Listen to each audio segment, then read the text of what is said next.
ఆ FIR copy కూడా ఉంది. మా నంబర్ల మీద తీసినటువంటి ఎఫ్ఐఆర్ కాపీ ఇది కూడా ఉంది, ఎవిడెన్స్.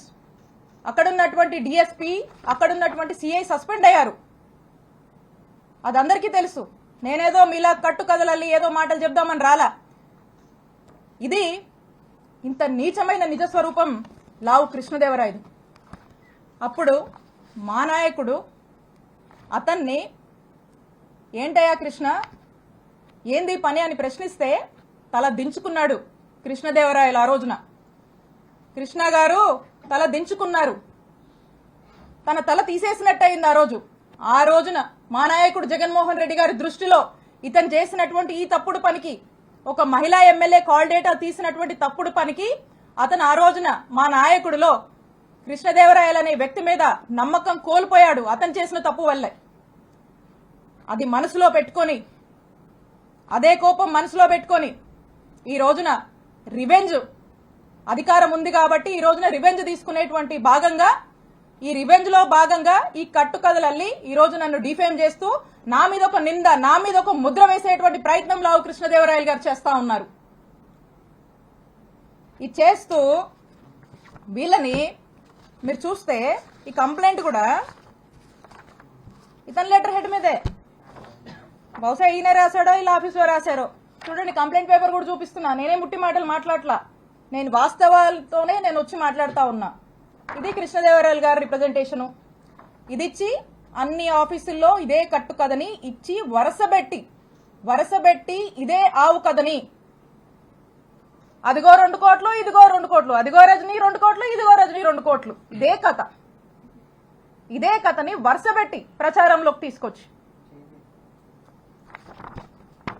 దీన్ని పెట్టి ఏం చేస్తారు, ఇక్కడి నుంచి మొదలు పెడితే, ఇక్కడ పోలీస్ స్టేషన్ల దగ్గర నుంచి మొదలు పెడితే పీక్స్ కి తీసుకెళ్లారు.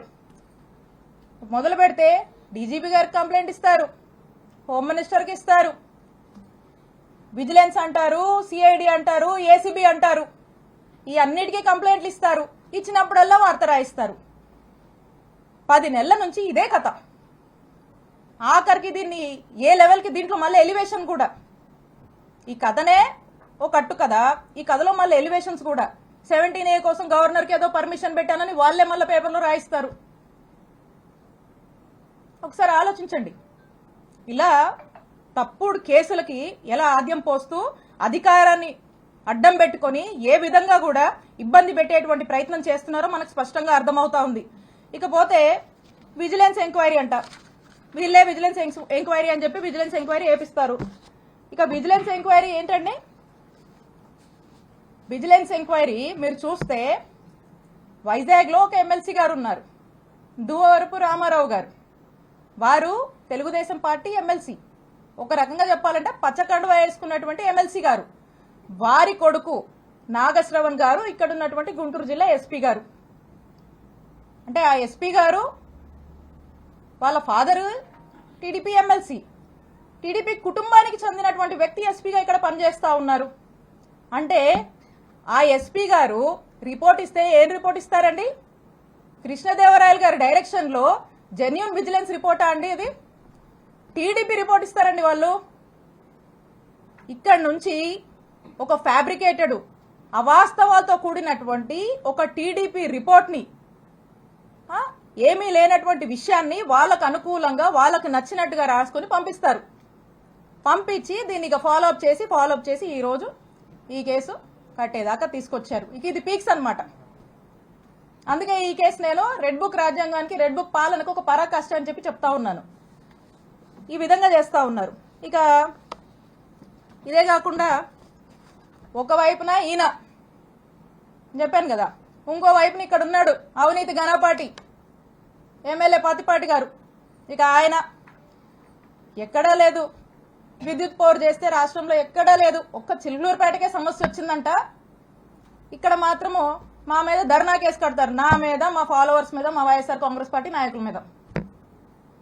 ఇక అదేదోనంట ఎప్పుడో జరిగిందంట కట్టుకదల్లి, అతను కూడా ఏదో పెట్టాలి కాబట్టి ఈ రెడ్ బుక్ రాజ్యాంగం నడుస్తుంది కాబట్టి ఈయన కూడా ఏం తగ్గకూడదని చెప్పి ఎవరినో పంపించి ఓ కట్టుకదల్లేసి నా మీద ఎస్సీ ఎస్టీ కేసు పెడతాడు.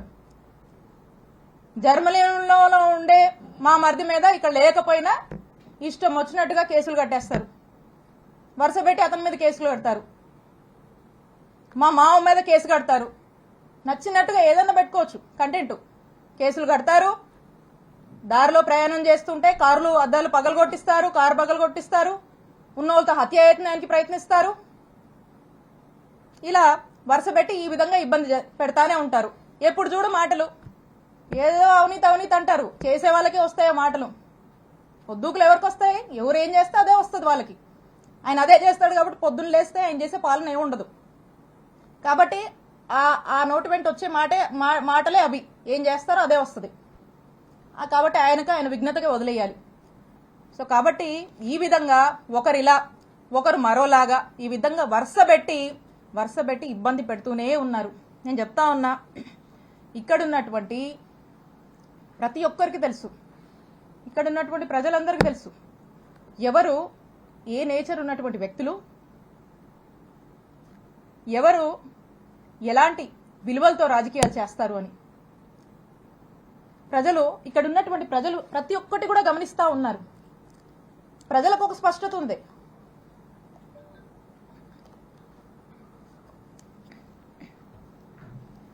ఇక వీళ్లకు పొద్దుపోక ఇలా నన్ను టార్గెట్ చేస్తూ వరుసపెట్టి ఇబ్బందులకు గురి చేసి ఏదో నా కళ్ళల్లో భయం చూద్దాం అనుకుంటున్నారేమో. నాకు బాధేస్తుంది. ఎప్పుడు తెలుసా? అవతలోడి కళ్ళల్లో అవతలోడు ఏదైనా పెయిన్ లో ఉండి నా దగ్గరకు వస్తే బాధేస్తుంది. అప్పుడు ఏదైనా కళ్ళెంబడి నీళ్ళు రావచ్చేమో అవతలోడు బాధ చూస్తే. కానీ నీలాంటి వాళ్ళు భయపెట్టాలంటే నాకేం బాధ అనిపించదు, నాకు భయం అస్సలు అనిపించదు నీలాంటి వాళ్ళు భయపెట్టాలని చూస్తే.